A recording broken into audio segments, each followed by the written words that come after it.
Hola, ¿qué tal amigos? ¿Cómo están? Muy buenas noches. Yo soy Esdras Chabot y esto es Dinero y Poder. Este fin de semana se realizará la encuesta para elegir al candidato de los partidos de izquierda al gobierno del Distrito Federal. Los aspirantes son Alejandra Barrales, Miguel Ángel Mancera, Carlos Navarrete, Joel Ortega, Martí Batres y Gerardo Fernández Noroña. Mañana miércoles los 6 realizarán un debate para dar a conocer su plataforma política. Nos acompaña aquí en el estudio de Dinero y Poder el senador Carlos Navarrete. Carlos, bienvenido. Muchas gracias por estar aquí con nosotros. Enorme gusto en estar otra vez con ustedes aquí, con amigos y comunicadores de primera. Eso me parece muy bien. Mauricio González Bacares, que tiene buenas noches. Carlos Navarrete, a ver, se fueron sobre la línea de las encuestas. Cada quien publica ahora en una encuesta en donde pues, aparecen distintos de los precandidatos en distintas posiciones. Optaron por una encuestadora más de aquellas otras dos que iban a o que van a llevar a cabo el recuento, digamos, el análisis. ¿Por qué este problema? A ver, hicimos un ejercicio importante y vamos a resolver la candidatura con una serie de encuestas, como tú acabas de mencionar, que creo que es el mejor método que nos acomoda a nosotros. No digo que sea el mejor, puede haber otros métodos mejores, pero el que mejor nos acomoda a nosotros es este. ¿Por qué? Porque en el PRD las elecciones internas nos salen muy mal. Nos aparecen todos los demonios, quedamos muy fracturados, damos unos espectáculos terribles. Entonces, yo prefiero y yo propuse, y qué bueno que así ocurrió, que resolviéramos el tema con una encuesta. Ahora, ¿en manos de quién estamos con la encuesta? Pues en manos de los ciudadanos, en manos de la gente que va a ser encuestada. Es como meter un termómetro en el ánimo social. Y la gente determinará cómo ve a los precandidatos y la gente resolverá quién es el mejor precandidato o precandidata de los que vamos a presentarnos. Y hay que decirlo con claridad, Isra. Si aceptamos todas estas reglas del juego, no se vale desconocer el resultado. Quien ganó, ganó. El sábado y domingo, el 19 vamos a abrir los sobres, y una vez que hayamos resuelto quién fue quien la gente escogió, hay que cerrar filas con quien quede. Esta encuesta entonces sí va a definir ya quién va a ser el candidato. No hay ningún procedimiento adicional que se vaya a hacer después. Hay uno. El Consejo Estatal del PRD, en la primera quincena de febrero, elegirá al candidato o nombrará al candidato legalmente, pero hay un acuerdo de que sea vinculatorio. Sí. El propio Consejo dijo, lo que la encuesta diga, nosotros lo acatamos y lo designamos en el Consejo Estatal. ¿Y qué pasa si los resultados de las encuestas son diferentes, Carlos? ¿Cómo le van a hacer? ¿Los van a sumar? ¿Van a sacar un promedio? ¿Puede ocurrir que una encuesta mida de una forma a alguno de los contendientes y que otra lo mida de otra manera? ¿Ha sucedido? Tienes razón. Por esa causa, ayer acordamos los 6 precandidatos incorporar una tercera empresa encuestadora, Laredo y Buendía, de tal manera que no haya forma de que eso ocurra. Si 3 encuestadoras dan resultados y 2 dan un resultado en un sentido y otro en otro sentido, vale las 2. Si las 3 dan de resultados diferentes, no vale esa pregunta, evidentemente, ¿no?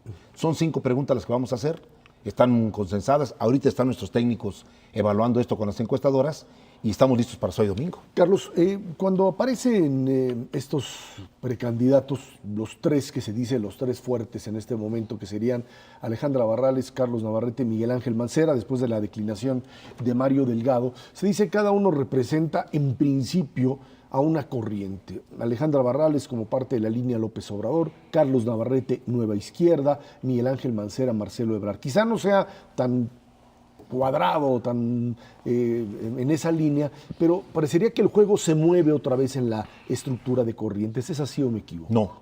No. Hay una equivocación en ese análisis. En primer lugar, en esos temas no hay blancos y negros, ¿eh? Que alguien está escrito con uno o con otro, no. Me parece que tanto Andrés Manuel como Marcelo han mantenido un trato cuidadoso con todos, no hay vetos, no hay apoyos explícitos, no hay pronunciamientos públicos de respaldo para nadie, están dejando que corran las cosas. ¿Por qué razón? Porque tanto a López Obrador como a Marcelo Ebrard les conviene que tengamos la mejor candidatura, que sumemos el mayor número de votos en la capital para el candidato presidencial, que ratifiquemos el triunfo en la capital. Será suicida para ambos cargar los dados o meter las manos ahí. Yo acredito el respeto de Andrés Manuel y de Marcelo para los 6. Una contienda totalmente, dices tú, equitativa. Sí, yo la veo equitativa. Algunos dicen, es que está dispareja porque unos aparecen más en medios y otros no. Bueno, yo les digo una cosa, Ninguno de los 6 venimos de la sala de nuestra casa a esta contienda, ¿eh? Todos somos personajes públicos. La gente sabe cómo nos comportamos, cuál es nuestro discurso, qué hemos hecho en los últimos 10, 20, 30 años. Bueno, no somos desconocidos. Ahora la gente va a decidir. Y yo estoy encantado de que mi futuro inmediato esté en manos de los ciudadanos del DF. Ese es importantísimo, es un giro en lo que había pasado en el PRD.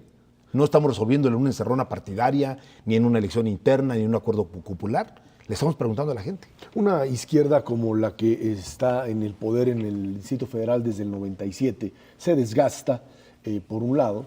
Por otro lado, tienes un crecimiento del PRI con la figura de Beatriz Paredes, que seguramente será la candidata. El riesgo de perder la ciudad está allí. Es algo que es muy, muy claro, que pues se convierte, dicen el propio Macario, lo ha mencionado varias veces, la gran prioridad del PRD es ganar la Ciudad de México. El riesgo es real. Fíjate que no. A principios de año las cosas han cambiado. Y sé lo que te digo porque ninguno de nosotros andamos en este asunto a ciegas, ¿eh? Si no somos novatos. Todos hacemos mediciones, todos tenemos encuestas, todos estamos pulsando el ánimo social. Mira qué importante. En este momento, y se los digo a ustedes aquí como exclusiva porque hace 1 hora y media conocí los datos, en este momento le sacamos más de 20 puntos de diferencia a PRI y a Beatriz en la Ciudad de México. ¿Por qué razón? Primero, porque la unificación de la candidatura entre Andrés Manuel y Marcelo animó a nuestros electores en la capital. Nos llevó 5 puntos arriba de un golpe solo por eso.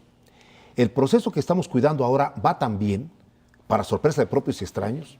No hay sombrerazos, no hay gritos, no hay descalificaciones. Estamos cuidándolo todo muy bien, que la gente está premiando el buen comportamiento del PRD de sus precandidatos. Ahorita tenemos alrededor del 48% de intención del voto en la capital. En este momento, ¿eh? Puede variar. No empieza la campaña todavía.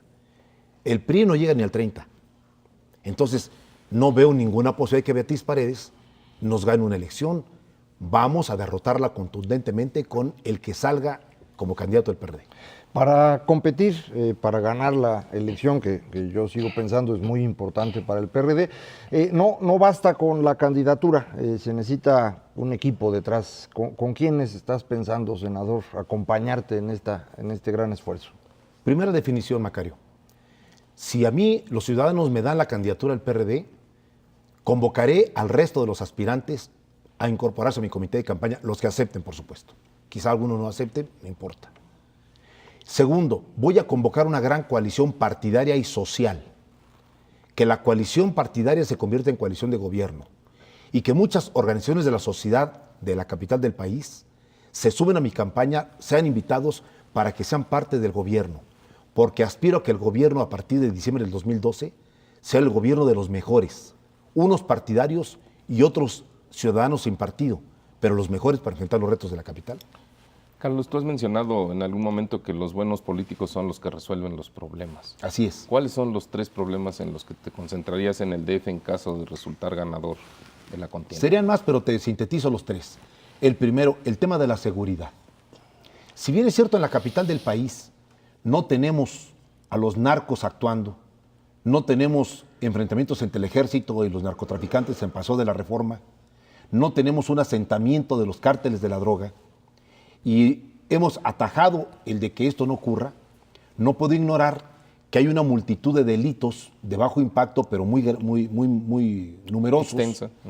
Asaltos a transeúntes, asaltos a casas habitación, asaltos a negocios, secuestros muy menores. Hemos atajado bien a las bandas, hemos detenido más de 10 bandas. Eso debería decirlo Miguel Ángel Mancera en favor de él, pero yo lo digo en favor de él. La verdad es de que ha hecho un buen trabajo de atajar a los secuestradores, a los extorsionadores. Pero en mi recorrido por la ciudad me he encontrado muchas quejas de que se roban las bicicletas, se roban los tanques de gas, se roban el cable de cobre, se roban las tuberías. Es decir, hay un delito abajo que tenemos que atajar sin duda alguna. Primer tema. El segundo tema, el tema de la economía. Me parece que la ciudad está en condiciones de poder incrementar la inversión pública, pero también la inversión privada. Y junto con ello el empleo. Pero el empleo tiene que ver con los temas educativos y con el tema de capacitación. Estoy proponiendo y preparando una propuesta para otorgar becas, no solamente a los muchachos que estudian bachillerato, sino otorgar becas para la capacitación para el trabajo. tanto a jóvenes como a hombres y mujeres mayores de 40 a 45 años, que con becas de 4 o 6 meses puedan capacitarse para trabajos específicos y tengamos mano de obra para las empresas, los comercios, los hoteles que lo requieran. En tercer lugar, el tema lo compactaría, transporte, basura y agua, que es fundamental, servicios públicos, que necesitamos eficientar eso. Una nueva cultura del agua, una nueva cultura de la basura, transporte público más amplio, de mayor cobertura, de mayor cantidad. No comparto que sigamos promoviendo o aceptando como normal la cultura de que el ciudadano lo único que tiene obligación es de meter en una bolsa toda su basura y aventarla en el primer camellón que encuentre. Al fin y al cabo ahí llega el carro de basura y la levanta mañana, tarde y noche. No, frente a mi casa hay un basurero permanente que tiene muchos años. Y el camión de basura llega a las 6 de la mañana. A las 8 está limpio el camellón. A las 11 de la mañana ya está lleno el camellón de bolsas de basura. Y cuando yo le reclamo a los ciudadanos, les digo, oigan, no tienen la basura. ¿Por qué no? Siempre lo hemos hecho así. Oiga, el camión pasa de 6 a 8. Vengan a esa hora. No, es muy temprano. Mejor a las 11. Bueno, esa es una subcultura que tenemos que combatir. El gobierno le toca poner los camiones, pero a la gente le toca separar la basura y llevarla al contenedor correspondiente, aunque esté a 3 cuadras, no aventar en el camellón que encuentra. Carlos, ahora a partir de esta contienda interna dentro del Partido de la Revolución Democrática, se maneja, digamos, como una posibilidad real la continuidad del régimen en el Distrito Federal, ya lo manifestaste. Cuando tú le propones a un ciudadano, después de tantos gobiernos de izquierda, un mecanismo de continuidad, en algún momento tendrías que manejar el principio del cambio, porque una apuesta única de continuidad quizás sea el marco o el punto en donde los partidos de oposición pueden golpearte.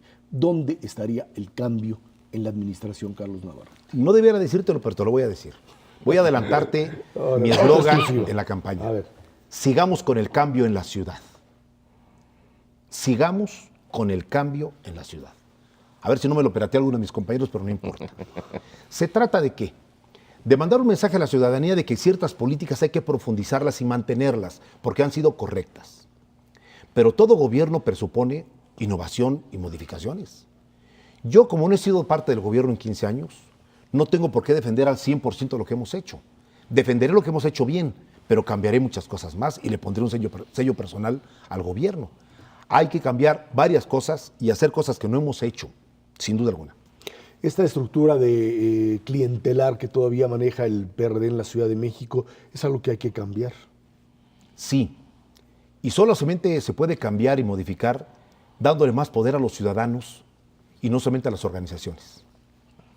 Dándoles facultades, presupuesto y responsabilidades a ciudadanos en su cuadra, en su manzana, en el frente de su casa. Te pongo un ejemplo muy simple. Yo estaría dispuesto a llamar a los ciudadanos de la capital a que todas las camellones de las avenidas se las entregáramos a los vecinos, para que ellos los cuidaran, los regaran, cortaran el pasto, prepararan, arreglaran bien, que eso fuera responsabilidad de los vecinos, incluso con un pequeño presupuesto para que pudiéramos hacerlo. Esto que no lo haga el gobierno, que lo haga la gente. El tema de seguridad, el tema de vecinos seguro tenemos que impulsarlo. Incluso, adelanto una propuesta, voy a convocar a los taxistas de la ciudad a ser vigilantes de la ciudad, con teléfonos celulares conectados con la policía, para que sean informantes, para que todo lo que vean raro reporten a un número y les pagaré el tiempo aire por mes a cada taxista. Los que quieran aceptar el programa, que se incorporen con un celular pagado por el gobierno de la ciudad, una tarjeta de tiempo aire, y que nos informen y que nos ayuden a cuidar la ciudad. Cámaras masivas y vigilantes por todas partes. Tengo varias decenas de propuestas de esa naturaleza. Estamos hablando básicamente de lo que tú consideras una propuesta de izquierda. ¿Es esto una propuesta de izquierda? Sí, sí lo es. ¿Por qué? Sí lo es. Cuidar el patrimonio y la integridad de las familias y de la gente es una política progresista. El de que tú cuando salgas de tu casa no sientas que te van a asaltar, o que no van a asaltar a tu esposa, o que no te van a secuestrar a un hijo, es una política de izquierda. El que tu casa no sea afectado, tu patrimonio no sea afectado, le corresponde a un gobierno de izquierda. Claro que sí lo es. En eso no tengo ninguna duda. No me hago bolas con que eso es una política represiva. No. Garantizarle la seguridad a los ciudadanos del Distrito Federal es obligación primordial de un gobierno progresista. el manejo de manifestaciones, libre circulación, toda esa discusión de quién sí, quién no puede manifestarse y cómo? Soy un hereje en la izquierda en esa materia, Ezra, y lo asumo con toda libertad. Me parece que ha llegado el momento, después de 15 años de gobierno, de combinar el derecho constitucional a manifestarse y a protestar de la misma manera que hay que garantizar el derecho de la gente a circular. Por lo tanto, un gran acuerdo político y social que pase por la Asamblea Legislativa. Derechos para todos. Carlos Navarrete, muchísimas gracias. Ezra, mucho gusto. Vámonos a una pausa. Esto es Dinero y Poder. Alejandra Barrales es otro de los precandidatos del PRD a la jefatura de gobierno. Es ella, junto con Miguel Ángel Mancera y Carlos Navarrete, quienes tienen mayor apoyo según las últimas encuestas. Nos acompaña aquí en el estudio de Dinero y Poder Alejandra Barrales, diputada local. Buenas noches, Alejandra. Gracias por estar aquí con nosotros. Muchas gracias, buenas noches, con mucho gusto. A partir de tu lanzamiento como precandidata del PRD para esta jefatura de gobierno, aparecieron, por supuesto, encuestas que te daban una ventaja. Esta presencia tuya en la ciudad es atribuible a que ¿dónde está tu militancia? ¿Dónde es parte de este acercamiento hacia la ciudad? Bueno, pues es consecuencia, como seguramente sabrás, de 20 años ya de trayectoria en esta ciudad. Aquí nací, pero sobre todo, pues hace ya casi 20 años iniciamos en la lucha social. Inicié después ya mi participación en el PRD, 12 años ya de militancia, 3 veces he sido legisladora, he estado en el gobierno de Michoacán, como recordarás, en el gobierno del Distrito Federal, en la gestión del propio Marcelo Ebrard como secretaria de Turismo, presidenta del PRD, y bueno, pues ahora en esto que ubico como el doctorado pues, de la ciudad y sus problemas al frente de uno de los poderes que conducen los destinos de la ciudad en la Asamblea. Se dice que Alejandra Barrales representa a la corriente de Andrés Manuel López Obrador. ¿Es eso cierto? Bueno, a lo largo de todos estos años he podido construir y conservar una relación muy cercana, por supuesto, a Andrés Manuel, muy cercana a Marcelo Ebrard. Y bueno, pues otra condición que me parece también importante es tener capacidad de diálogo y de acuerdo prácticamente con todas las expresiones al interior de nuestro partido, que no es cosa menor. Claro. Para el PRD, probablemente la elección más importante va a ser precisamente la jefatura del Distrito Federal, aunque pues sin lugar a dudas Andrés Manuel López Obrador hará un papel destacado en la competencia por la presidencia. Francamente se ve difícil que pueda ganar. Entonces, el espacio realmente importante para el PRD es el Distrito Federal. Entonces, es una responsabilidad muy grande esta candidatura. Para poder ganar, ¿cuál es el equipo en el que estás pensando? ¿Con quiénes te vas a rodear? ¿Con quiénes te vas a apoyar para poder sacar adelante esta responsabilidad? Bueno, estamos positivos y pensamos que la presidencia también la podemos ganar. Hoy no hay duda, lo dicen las mediciones. Si hoy fuera la elección a jefe de gobierno, la gente de nueva cuenta nos daría su confianza con el PRD y por eso es muy importante la decisión que se va a tomar, por eso es muy importante que coloquemos al frente candidaturas competitivas, tener claro que diferente a otros años, en este momento la competencia realmente está fuera y por eso me parece que este proceso nos puede ayudar.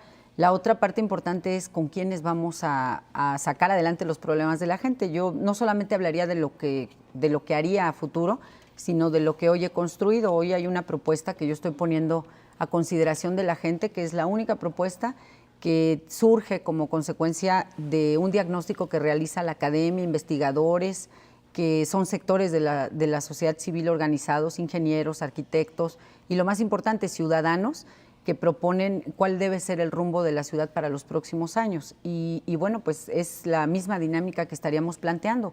Los expertos en temas tienen que estar en las áreas que exigen esa experiencia, esa capacidad de sacar adelante problemas, cosas a veces muy técnicas, pero también sin perder de vista que requerimos oficio político, requerimos liderazgo, pues para poder materializar acuerdos que se necesitan para darle resultados a la gente. Alejandra, desde luego el oficio político es importantísimo en esta ciudad tan grande y tan compleja. Claro. Y tú nos comentabas hace unos momentos de tus orígenes y tu experiencia en la parte sindical, en la parte legislativa. pero esta ciudad es muy traicionera. Estamos viendo el problema de la basura en estos días y eso habla de que también hay que tener mucho cuidado con los aspectos administrativos. ¿Cómo le harías tú para compensar o para de alguna manera recuperar o tener esa experiencia para poder administrar la ciudad?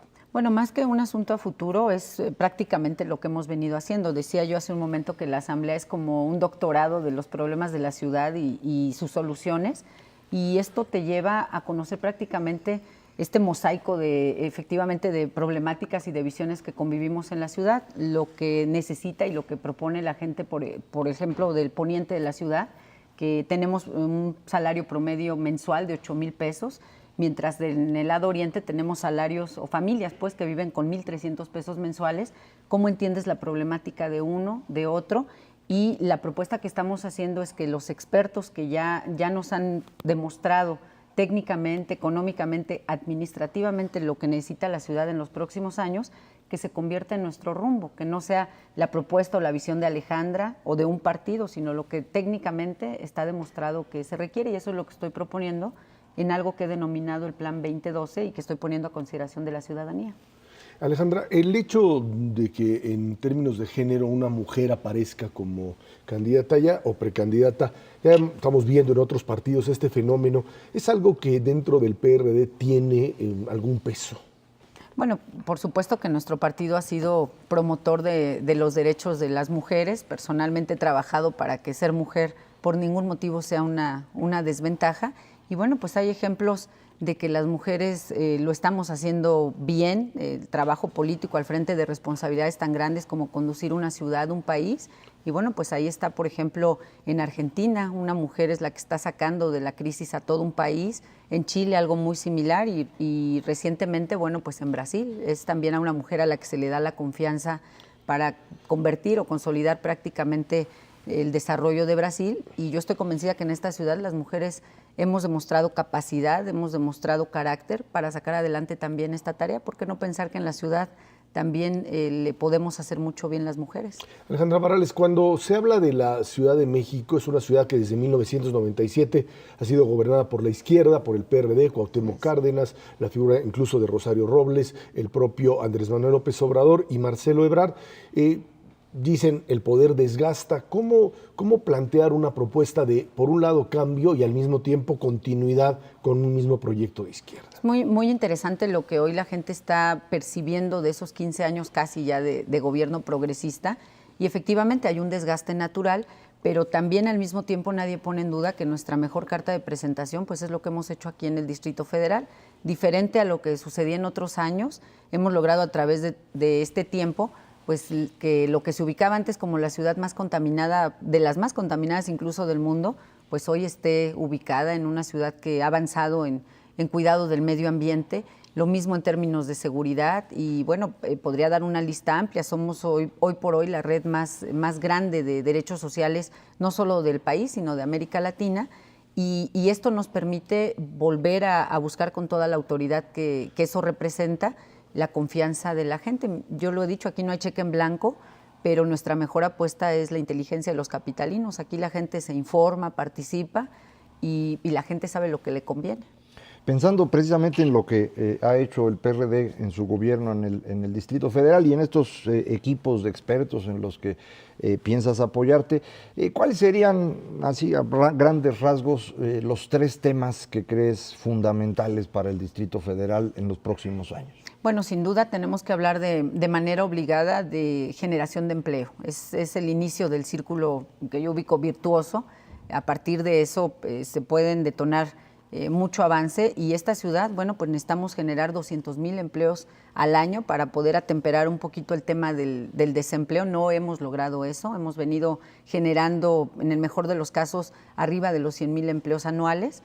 Esa es una parte medular. Otra parte que es obligada y diría yo urgente en una ciudad de este tamaño es el tema de sustentabilidad. Lo acabamos de comentar, el tema del agua, la basura, los residuos sólidos, y cómo logramos que no nos alcance, que no nos rebase incluso el problema. En la propuesta que estoy planteando hay un plan detallado que señala cómo en 4 años tendríamos la posibilidad de garantizar, por ejemplo, agua a la totalidad de la ciudad. Tenemos casi 1,5 millones de personas que hoy increíblemente no tienen agua con solo abrir la llave, y ahí está detallado cómo. Y el tercer punto, en esta lógica que planteas de prioridades, pues evidentemente el llevar el trabajo, el gobierno a la gente. Y eso está demostrado. La gente lo que hoy quiere es que le escuches, es con mucho la razón de marchas, de protestas. La gente lo que quiere es que escuche su opinión, si quiere la obra, si no quiere la obra, si quiere que toros sí, toros no.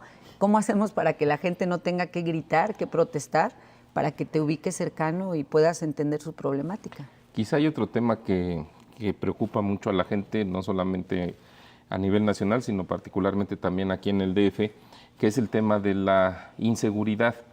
Y hay de alguna manera evidencia que en el DF las cosas parecen estar bajo control. Sin embargo, cuando uno revisa los delitos como secuestro, como extorsión, como robo a personas, la verdad de las cosas es que ha venido creciendo. ¿Tú qué idea tendrías para tener una ciudad más segura? Bueno, por supuesto que hay muchas cosas todavía que hacer. Es cierto que aquí la violencia nos afecta, nos impacta de una forma diferente que al resto de los estados de la República, pero tenemos que sacar adelante temas que siguen siendo pendientes. El tema de la reforma a los ministerios públicos es muy importante. La gente a veces ya no se anima a la denuncia porque esto significa horas completas para dedicar, para poder plantear tu denuncia. Y no solamente eso, tenemos que garantizar la confianza de la gente en la policía. Hay policías, hay elementos que lo hacen muy bien, arriesgan su vida, pero no hemos logrado todavía esa percepción de confianza que a todos nos surge para poder trascender en ese sentido. Y por supuesto hay que ir al origen de esto, hay que sostener nuestros programas sociales, está demostrado que han ayudado, y ir al otro aspecto, que es desarrollar con detalle el tema de inteligencia. Alejandra, el Partido de la Revolución Democrática decidió ir por el mecanismo de encuesta. Incluso el día de ayer se habló de una tercera encuestadora. Así es. ¿Hay problemas para poder determinar eventualmente quién puede resultar ganador? Hay pues muchos contendientes y eventualmente el resultado de la encuesta podría ser contradictorio entre una y otra. ¿Qué fue lo que acordaron? Bueno, pues yo estoy positiva porque prácticamente de un año a la fecha, pues las preferencias de la ciudadanía nos han sido favorables. Eso por supuesto que me motiva, pero nos parece que a todos nos interesa, al interior de estos partidos de izquierda, que haya certidumbre sobre este proceso. Por eso el planteamiento de una tercera encuestadora, para que soy la más interesada en que no haya lugar a dudas de todos estos planteamientos, y bueno, por eso la propuesta. Hoy precisamente están reunidos representantes de los diferentes participantes para poder avanzar en el tema de la metodología. Eso hace enorme diferencia. ¿Qué le preguntas a la gente? ¿Dónde? ¿Cuántos cuestionarios? Y hoy se está trabajando para que este proceso sea verdaderamente afortunado, y para eso necesita garantizarnos legalidad, legitimidad y la posibilidad de ir en unidad. Y esta encuesta, que entiendo se levanta el domingo, Sábado y domingo, durante el así fin es. de semana, una vez terminando el resultado que dé, ¿esto ya se acabó? ¿O Pues pensamos es que así debe ser. una simple indicación y hay algún otro procedimiento? No, viene otro proceso. Esto se acompaña de otro proceso que es el consejo electivo, que ya es al interior de nuestro partido, la votación para poder ya de alguna manera formalizar el resultado de estas evaluaciones, y ese es parte del proceso, del trayecto que tendremos que recorrer. Alejandra, tú dices que hay que escuchar a la gente, hay que dejar que la gente se manifieste. Hay veces que la gente se manifiesta abusando de los demás. Tenemos recientemente el caso de los franeleros en algunas zonas de la ciudad, en donde pues se quieren apropiar de la calle, y la calle, pues desafortunadamente para ellos es un espacio público. ¿Cómo atacarías ese tipo de situaciones? Bueno, ese y todo lo que tiene que ver como justificación de mucho desorden que todavía nos falta por atender en la ciudad, temas que tienen que ver con ambulantaje, con piratería, con una serie de cosas que a todos nos incomodan en nuestro día con día. Y bueno, pues no hay más que en el combate a la corrupción. ¿Cómo le hacemos para que poco a poco el tema de la honestidad, el tema de no corrupción, se convierta en un valor que todos podamos compartir? El tema aquí no es de una sola persona, no habrá quien desde un gobierno diga solo lo voy a hacer, pero claro, eso con mucha ayuda el trabajar en ese sentido, pero requiere que sea un acuerdo, un pacto, pues, que estemos retomando, donde el respeto a la ley se convierte en una constante, no pasarnos un alto. A veces llegas a un semáforo y cuando estás respetando la luz roja, pues todo el mundo te empieza a tocar y hacerte sentir a veces hasta tonto, ¿no? Por estar respetando la ley, y nos parece que son pequeñas actitudes que hay que ir modificando, pues para que todos podamos respetar la ley. Finalmente, Alejandra Barrales, un proyecto de izquierda para la Ciudad de México implica también cambios importantes en la forma de organizar internamente al partido, internamente, por supuesto, a la ciudad. ¿Ves una ciudad distinta dentro de 6 años? Sí, bueno, la parte que tiene que ver con reconocer que hay cosas que han funcionado, que la gente pide que esas cosas sigan, eso hay que conservarlo, hay que seguirlo caminando, pero también hay que trascender a lo otro que nos falta y tener una visión también, una capacidad de autocrítica, de reconocer dónde hemos fallado, qué es lo que la gente no quiere más no solo de nosotros, yo diría que de la clase política en general. Y solamente siendo autocríticos, pues vamos a tener la capacidad de seguir contando con la confianza de la gente. Alejandra Barrales, precandidata a la jefatura de gobierno por la izquierda, muchísimas gracias. Gracias a ustedes, gracias. Vámonos a una pausa. Esto es Dinero y Poder. El Banco de México advirtió que seguirá latente la amenaza de una crisis mundial para los próximos 5 años, particularmente por la situación de Europa. Considera que para sortear esta, nuestro país debe generar internamente su crecimiento con cambios estructurales para atraer inversiones. El Fondo Monetario Internacional adelantó que 2012 será difícil para la economía mundial. Bueno, se comienzan a ver pues luces al final del túnel. En el caso europeo, tiene que ver con un nuevo acuerdo fiscal. Mientras esto sucede en Europa, los números en los Estados Unidos son mucho mejores de lo que uno hubiese podido pensar, pues quizá en el último mes o en noviembre, digamos, del año pasado, ¿no? La verdad es que mientras los europeos siguen ahí metidos en el problema de quién paga la deuda o cómo se paga, qué se hace con Grecia, si el euro sigue siendo la moneda dominante o la moneda eje en el continente, pues la verdad es que los Estados Unidos consiguen un repunte económico que por un lado le va a permitir al presidente Obama, pues por lo menos tener un escenario mucho más fácil para una reelección, más aún con lo que pasa ahí en el Partido Republicano, pero también lo cierto es que frente a Europa, hoy el viejo continente no tiene todavía las cartas muy claras de cómo comenzar la recuperación. Lo platicábamos al cierre del año pasado. En Europa lo que hemos estado viendo es un acomodo alrededor fundamentalmente de Alemania. Ahí los franceses se juntan, pero es fundamentalmente alrededor de Alemania.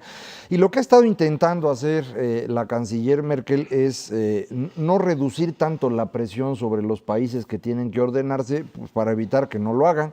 Esto es lo que ha ido posponiendo la solución, pero a mí me parece que hay muchas posibilidades de una solución correcta en Europa que puede mantener el euro funcionando, que puede dar este espacio para un nuevo arreglo fiscal en el cual todos se vuelvan un poco más ordenados. Esa es la apuesta en la que van.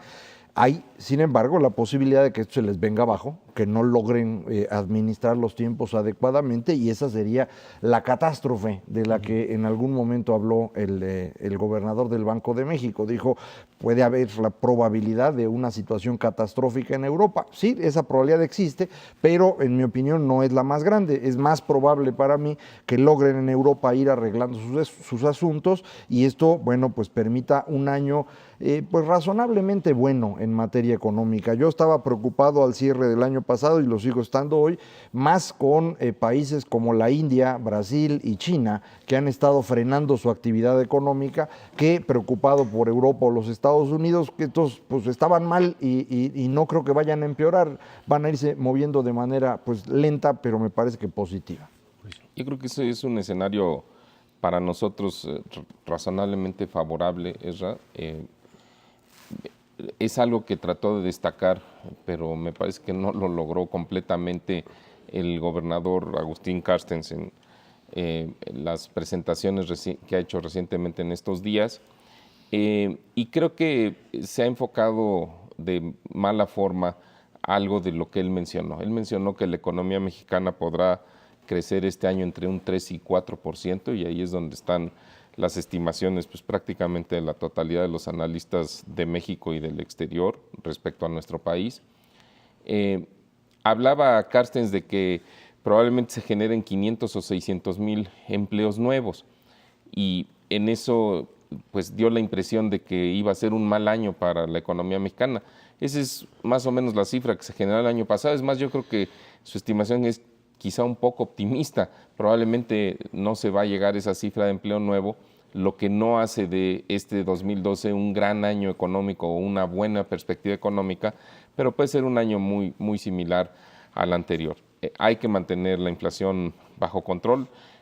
Hay que ser cuidadoso con el tipo de cambio para que no genere dolores de cabeza innecesarios, pero en ese sentido este año, pues sobre todo lo que tiene que ver con el mercado interno, debería de avanzar favorablemente en México. El asunto de la economía norteamericana quizá es lo que ha comenzado ya a convertirse en algo que abre la posibilidad de un crecimiento de entrada del 3.5% para México, si no es que más.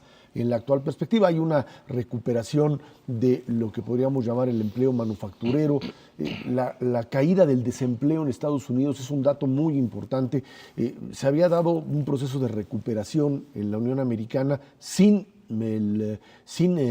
aumento del empleo. Era este fenómeno raro de recuperación sin empleo, y hoy ya comenzamos a ver este retroceso en desempleo. Esto puede volver a armar lo que podríamos llamar un círculo virtuoso, en donde incluso podríamos regresar este año y el siguiente a mecanismos de la inmigración mexicana tradicional que se ha detenido en los Estados Unidos, bajo el principio de un crecimiento quizá un poquito mayor del que originalmente se tenía.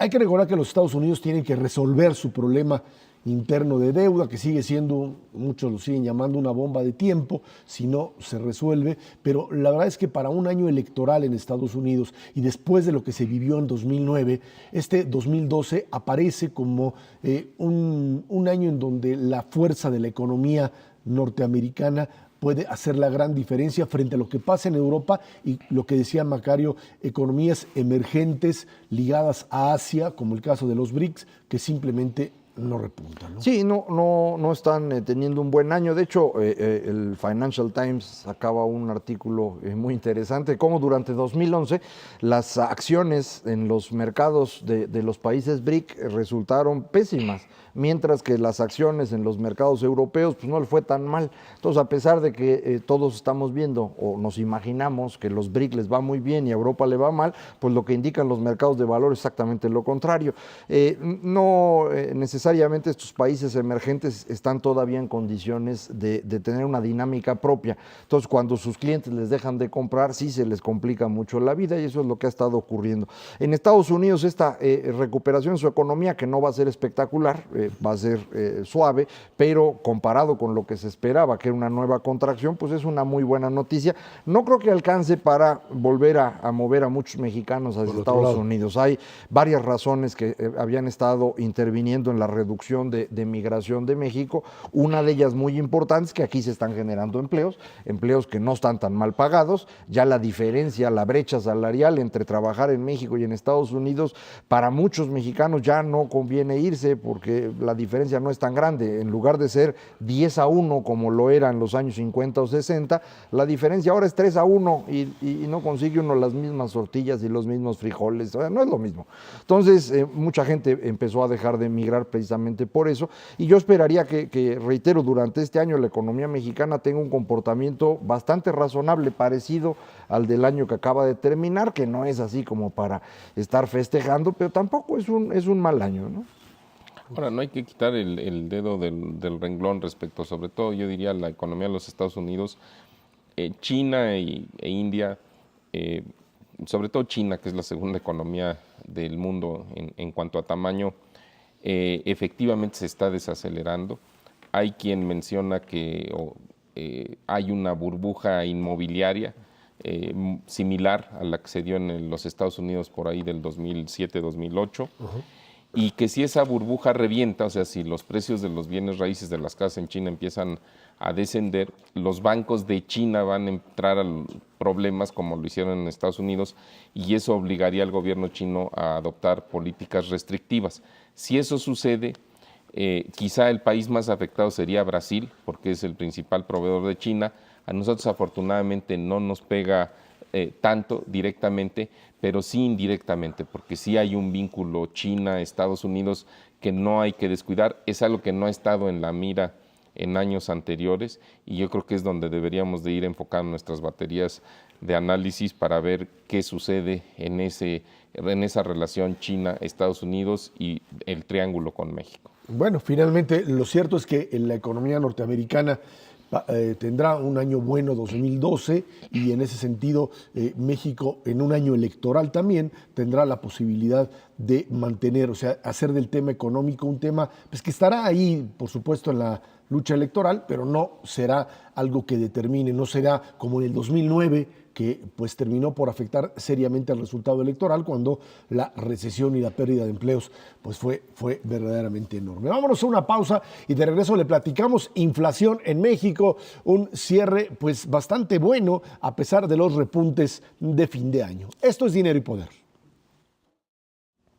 En 2011 la inflación en nuestro país se ubicó a tasa anual en 3.82%. En diciembre pasado, el índice nacional de precios al consumidor aumentó 0.82% con relación al mes anterior. La tasa anual fue en 2011 menor que la del cierre 2010, situada en 4.40%, aunque superó a la de 2009 de 3.57%. 3.82, que suena bien, está dentro del rango, 3 más menos 1. El problema quizá estaría pues centrado en esta alza, por un lado, de alimentos, que está ahí creciendo, y el impacto de un tipo de cambio que para fines de año estaba en 14, hoy ya se recupera, está en los 13.60 más o menos, en un intento de irse recuperando a partir, ya decíamos, de lo que sucede en Europa, pero bueno, 3.82 como un rango que pues hacía mucho que no veíamos, lo vimos el año pasado, pero una tendencia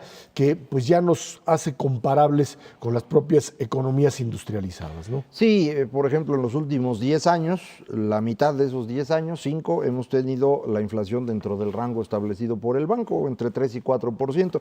Abajo de 3 todavía no la hemos visto, pero pues con suerte algún día la veremos. Y en los últimos 8 años, que es cuando hay datos completos para los distintos productos que se miden, efectivamente lo que más ha subido de precio son los alimentos y la educación, son los dos que han subido más de precio.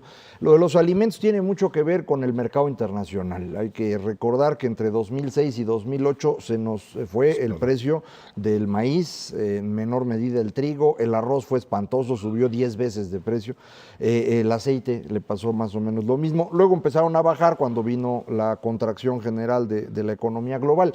Pero estos movimientos internacionales de precios de los granos no están en manos del gobierno mexicano ni del Banco de México. Muchas de las medidas que el Banco de México puede tomar para reducir la inflación no tienen impacto sobre ese tipo de fenómenos. Afortunadamente, reitero, en estos 8 años, a pesar de que los alimentos y la educación son los que más han subido de precio, la inflación promedio de estos 8 años es de 6% anual, que es una inflación pues bastante decente. El problema es que las personas que tienen ingresos más bajos destinan más dinero a consumir alimentos, por lo tanto les pega más este incremento de precios, pero aún considerando esto, me parece la inflación es una historia de éxito para el caso de México. Hemos logrado controlarlo desde los años 60 o incluso antes, no veíamos inflaciones como las que hoy tenemos, entonces a mí me parece bastante buena circunstancia en la que estamos. Yo la verdad no la veo tan color de rosa como ustedes dicen, aunque las cifras que dice Macario son correctas. A mí lo que me preocupa es, y lo comentamos aquí en varios programas en el año pasado, que la tendencia de la inflación mostró una caída, mostró un descenso más o menos durante los primeros 6 o 7 meses del año, y a partir de septiembre empezó a crecer. Entonces, claro, si uno ve la cifra de 3.8% para el 2011, dice, bueno, pues estuvo dentro de los rangos del los límites que establece el Banco Central y efectivamente existe este problema con los alimentos.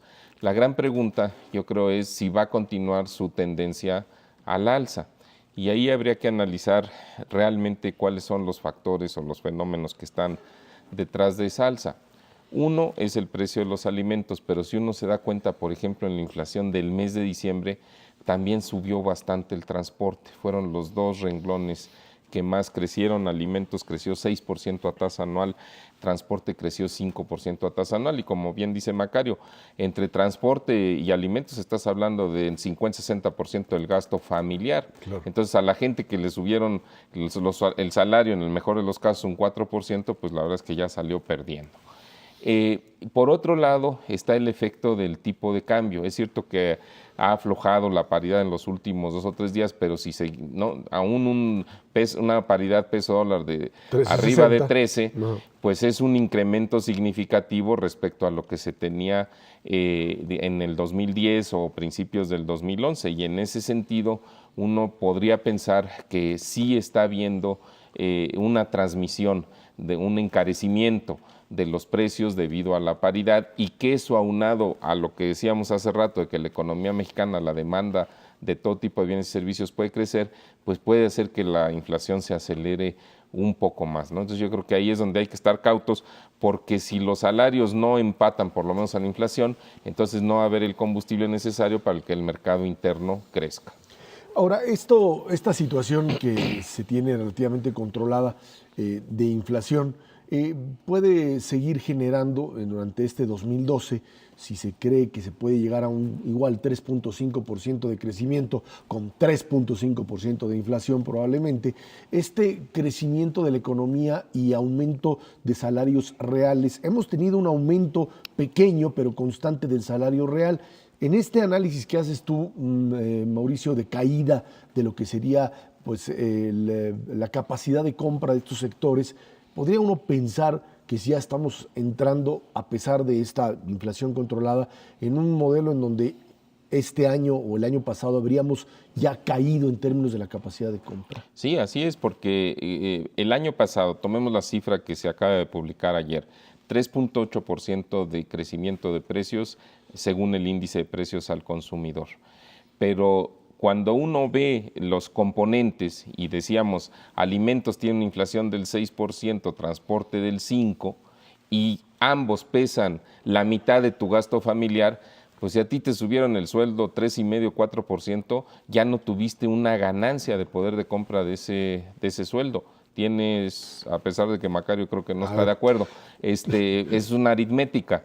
Entonces, en ese sentido, ahí es donde existe este riesgo de que si no tienes este avance del salario real, realmente la masa salarial, o sea, lo que genera la demanda de bienes y servicios interna en la economía, creció el año pasado, sobre todo porque creció el empleo, no tanto porque los salarios hayan ganado la carrera a la inflación de manera significativa. Sí, una de las razones por las cuales ha ido mejorando la distribución del ingreso y se ha reducido la pobreza desde 97 en adelante es precisamente porque ha ido incrementándose el salario real de los mexicanos, no mucho, poquito.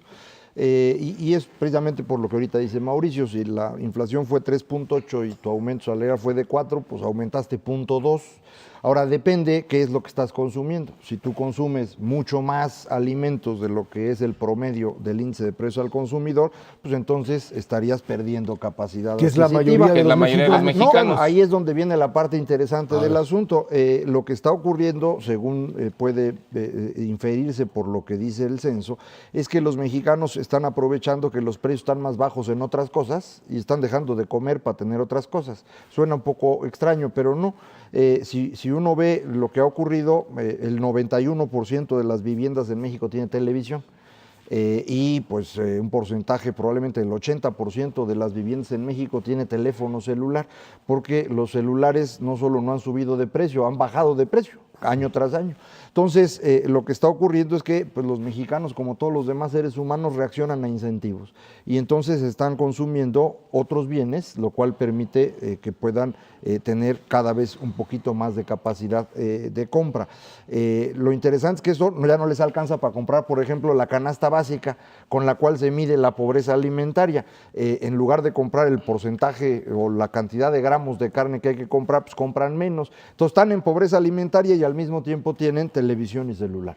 Entonces es un fenómeno que me parece que sí está ocurriendo y que vale la pena considerar. Bueno, pero en todo caso, de una u otra manera, estás hablando de reducción del salario real, independientemente de lo que tú, de la forma en la que manejes el gasto. Depende Más cuál que sea una la inflación que es relevante Más para que- ti, ¿no? Es que ese es el Esa punto. la Más que parte una clave. reducción, yo creo que ahorita estamos todavía en una situación de tablas, ¿no? Ándale, Pero yo creo que eso ya nos deja tranquilos aquí a todos en la mesa. Para empezar bien No, el año, francamente, sí. creo que no vale la pena discutir si es una décima para arriba o una décima para abajo.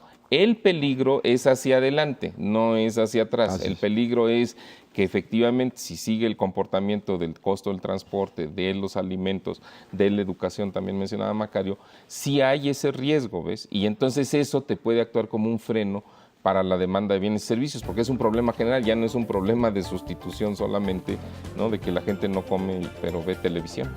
Mauricio González Macarios, que tiene muchas gracias. Gracias a usted que nos ve y nos escucha todos los martes aquí en 11 TV México, Dinero y Poder. Estamos en la radio Noticias MBS en el 102.5 del FM de lunes a viernes de 5 a 7 de la noche. Por nuestra parte, muchísimas gracias y muy buenas noches.